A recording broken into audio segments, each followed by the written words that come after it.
Assalamualaikum warahmatullahi wabarakatuh. Ketemu lagi dengan saya.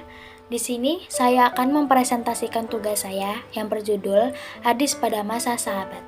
Sebelum kita memulai pembahasan, izinkan saya untuk memperkenalkan diri.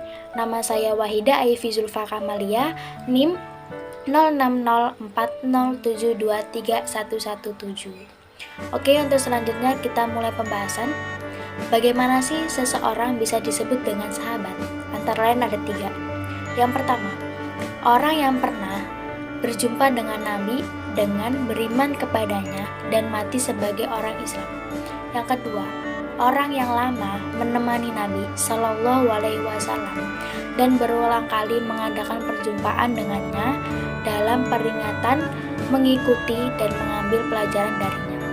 Yang ketiga, orang Islam yang pernah menemani dan berjumpa dengan Nabi Shallallahu Alaihi Wasallam.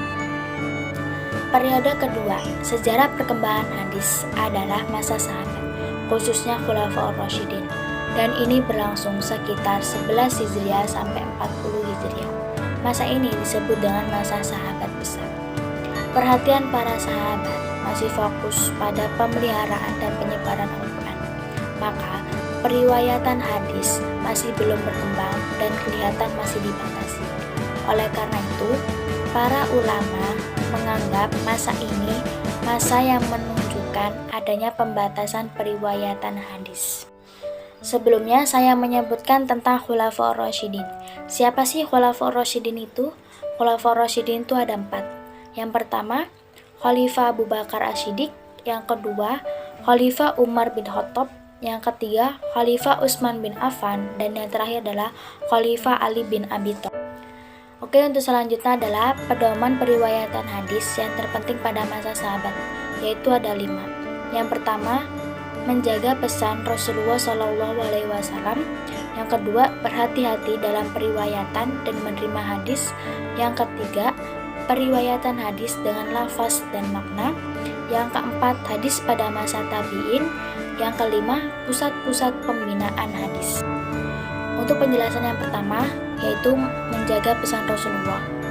Menjelang kerasulannya, Rasulullah Shallallahu Alaihi Wasallam berpesan kepada para sahabat agar berpegang teguh kepada Al-Quran dan hadis dan mengajarkannya kepada orang lain, sebagaimana sabdanya, "Telah aku tinggalkan 2 macam yang tidak sesat setelah berpegang teguh kepada keduanya, yaitu kitab Allah, Al-Quran, dan sunnahku, hadis." Untuk penjelasan yang kedua, yaitu tentang kehati-hatian dalam periwayatan dan menerima hadis. Sikap memusatkan terhadap Al-Quran tidak berarti mereka lalai dan tidak menaruh perhatian terhadap hadis. Untuk kehati-hatian dan usaha membatasi periwayatan yang dilakukan para sahabat disebabkan dikhawatirkan terjadinya keliruan. Mereka pun juga menyadari bahwa hadis merupakan sumber tasyrik setelah Al-Quran yang harus terjaga dalam keliruannya. Para sahabat dan khulafa berusaha memperketat periwayatan dan penerimaan hadis. Untuk penjelasan yang ketiga adalah periwayatan hadis dengan lafaz dan makna. Apa sih lafaz dan makna itu? Periwayatan lafaz atau lafzi adalah periwayatan hadis yang redaksinya atau matanya persis apa yang diturunkan Rasulullah Shallallahu Alaihi Wasallam. Contohnya, periwayatan lafzi hanya bisa dilakukan oleh mereka yang hafal benar apa yang diturunkan oleh Rasulullah Shallallahu Alaihi Wasallam.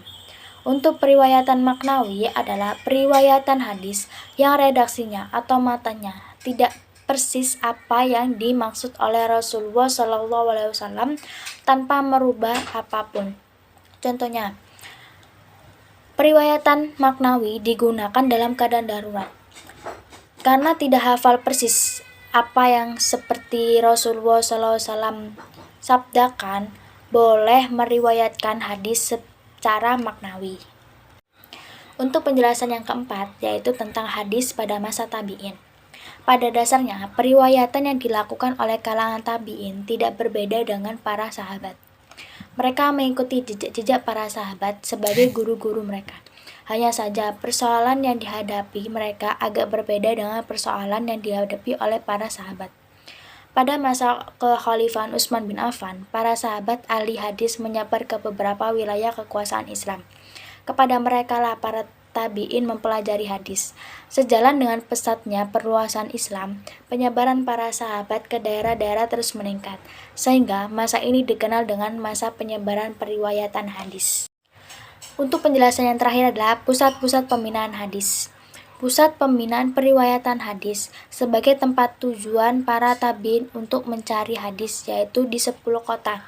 Kota yang pertama adalah kota Madinah Al-Munawwaroh, yang kedua adalah kota Mekah Al-Mukarramah, yang ketiga adalah kota Kutah, yang keempat adalah kota Basra, yang kelima adalah kota Syam, yang keenam adalah kota Mesir, yang ketujuh adalah kota Maghribi, yang ke-8 adalah kota Andalus, yang ke-9 adalah kota Yaman, dan yang terakhir adalah kota Khurasan.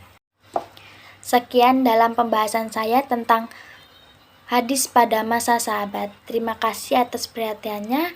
Semoga kita bisa berjumpa kembali. Syukron. Wassalamualaikum warahmatullahi wabarakatuh.